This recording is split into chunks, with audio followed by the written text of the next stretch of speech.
Peter Jovanović je eden redkih slovenskih strokovnjakov za merjenje radona. Uporablja posebne naprave, ki na zaslonu izpišejo količino radona, ki ga zaznajo v zraku. Merjenje radona v šoli v Črnem Vrhu nad Idrijo je pokazalo, da je v šoli radona preveč.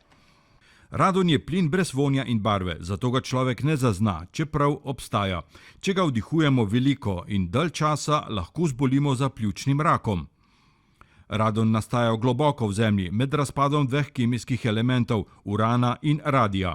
Če stavba stoji na tem področju, se plin prebija skozi zemeljska tla v klet ali pritlične prostore.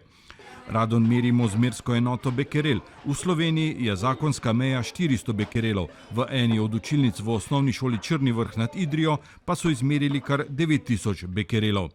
In ker je to zelo, zelo veliko, je ravnateljica prepovedala pouk v teh učilnicah. Jaz sem za prisotnost radona v tej šoli izvedel to prvo po televiziji. Učilnice v pritličju osnovne šole v Črnem Vrhu, kjer so izmerili največ radona, so zaprli. Zdaj pouk poteka le v prvem in drugem nadstropju šole, zato so spremenili tudi urnik.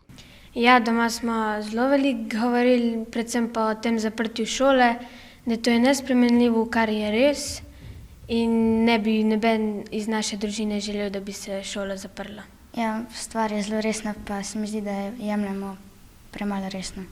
Nam tudi veliko pomeni, ko smo že 9 let na tej šoli in se mi zdi tako malo čuden, da bi kar zdaj zaprli, pa nas v en X okolje preselili. Država pa občina bi mogla narediti, da bi bilo manj radona. Strokovnjaki bodo v prihodnjih tednih tla v učilnicah zalili s posebno smolo in zatesnili vse poti, po katerih je doslej radon skozi tla prihajal v učilnice. In ko ne bo več nevarnosti za zdravje, se bodo šolarji lahko spet vrnili v pritlične razrede osnovne šole v Črnem Vrhu nad Idrijo. Preden se bodo učenci vrnili v razrede, pa bo strokovnjak Peter Jovanović še enkrat preveril, če v razredih res ni več strupenega radona.